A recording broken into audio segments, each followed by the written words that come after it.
દિવાળી આવતા પહેલા લોકો નવા કપડાં ખરીદે, નવું વાહન ખરીદે, કંઈક ને કંઈક નવું કરે. અને રાજ્ય સરકારમાં પણ મોટી નવા જૂની થવાના એંધાણ છે અને તૈયારીઓ છે. રાજ્યને નવું મંત્રીમંડળ મળવા જઈ રહ્યું છે. મોટો સવાલ એ છે કે જાહેરાત દિવાળી પછી થશે કે દિવાળી પહેલા. ભાજપની પ્રકૃતિને જોતા આગાહી કરવી મુશ્કેલ છે, પણ કેટલીક બાબતોની શક્યતા ઘણી પ્રબળ છે. અને આ બાબતો શું છે જુઓ. ગુજરાત સરકારની આજે કેબિનેટ તમે જોઈ રહ્યા છો, તેમાં નજીકના સમયમાં ફેરફાર થઈ શકે છે.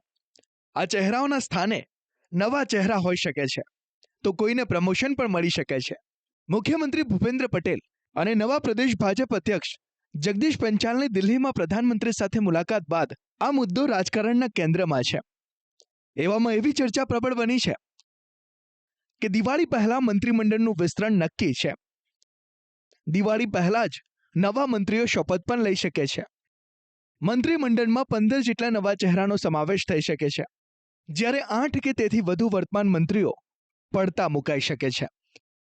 તો કેટલાક મંત્રીઓનું પ્રમોશન પણ નક્કી મનાય છે. હાલના મંત્રીમંડળમાં 16 મંત્રીઓ છે, જેમાંથી કેબિનેટ કક્ષાના 8 અને રાજ્ય કક્ષાના 8 મંત્રીઓ છે. એવામાં આંકડો વધી પણ શકે છે. તેની પાછળના ચોક્કસ કારણ છે. અત્યારનું મંત્રીમંડળ છે એમાં ઘણી બધી જગ્યા છે ને ઘણા બધા સમયથી ખાલી છે. હવે જે લોકો કોંગ્રેસમાંથી ભાજપમાં આવ્યા છે એવા અર્જુનભાઈ મોઢવાડિયા જેવા લોકો હોય કે જેને હમણાં ભાજપ ખૂબ જ મહત્વ આપી રહી છે, એવા જયેશ રાદડિયા હોય કે પછી રીવાબા જાડેજા હોય, આવા ઘણા બધા લોકો રાહ જોઈને બેઠા છે. અને રાહ જોવા કરતાંય ઘણા બધા લોકો તો બિચારાની દિવાળી અત્યારથી બગડી ગયેલી છે. એમને એવું લાગે છે કે એમનું પત્તું કપાઈ શકે છે. એટલે જે અત્યારનું મંત્રીમંડળ છે એમાં અંદાજે 10 જેટલા મંત્રીઓનો સમાવેશ થઈ શકે એમ છે. હવે સવાલ એ ઊભો થાય છે કે આખરે હાલ શા માટે મંત્રીમંડળના વિસ્તરણની જરૂર છે? તો તેનું કારણ છે આ વર્ષના અંતે યોજાનારી સ્થાનિક સ્વરાજની ચૂંટણીઓ. આ ઉપરાંત 2022માં સરકાર રચાયાના 3 વર્ષમાં એક વખત પણ મંત્રીમંડળનું વિસ્તરણ નથી કરવામાં આવ્યું. એવામાં સ્થાનિક ચૂંટણીઓને જોતા સરકાર મંત્રીમંડળ બદલી શકે છે, પણ ક્યારે એ અંગે મંત્રીઓ પણ કંઈ કહેવા તૈયાર નથી. સર, મંત્રીમંડળનો જે ફેરફારની શક્યતાઓ બાબતે આપ શું કહેશો? એ મારો વિષય નથી, એટલે એના વિશે હું કંઈ નહીં કહી શકું. માનનીય મુખ્યમંત્રી શ્રી ગઈકાલે દિલ્હી ગયા હતા, એના પરિણામે એને પરત આવવામાં લેટ થયા હશે, એના કારણે નથી આવી શક્યા.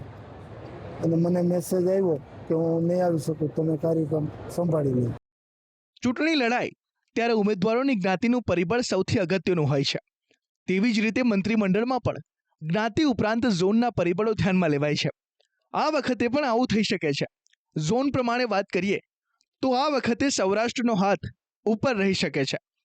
નવા ચહેરામાં સૌરાષ્ટ્રના 5 થી 6 મંત્રી હોઈ શકે છે, જ્યારે મધ્ય ગુજરાતમાંથી 3 થી 4, ઉત્તર ગુજરાતમાંથી 2 થી 3 અને દક્ષિણ ગુજરાતમાંથી 2 થી 3 મંત્રી હોઈ શકે છે. હાલના મંત્રીમંડળમાં 5 મંત્રીઓ સાથે દક્ષિણ ગુજરાતનો હાથ ઉપર છે, એટલે કે હવે ઝોન પ્રમાણે સમીકરણો બદલાઈ શકે છે. તો અમદાવાદમાં મુખ્યમંત્રી છે, અમદાવાદમાંથી પ્રદેશ પ્રમુખ છે, તો હવે અમદાવાદમાંથી કદાચ કોઈને તક મળે એવી શક્યતા ઓછી.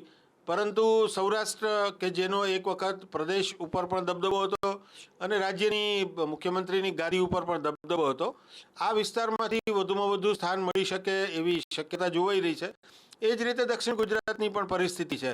તો મને એવું લાગે છે કે આ ભર્યું નાળિયેર જેવી પરિસ્થિતિ છે. તમે ગમે એટલા સમીકરણને ગોઠવી અને ધારણાઓ બાંધો, પરંતુ ભાજપના હાઈકમાન્ડ દ્વારા હંમેશા સરપ્રાઇઝ એલિમેન્ટ રજૂ કરવામાં આવતું હોય છે.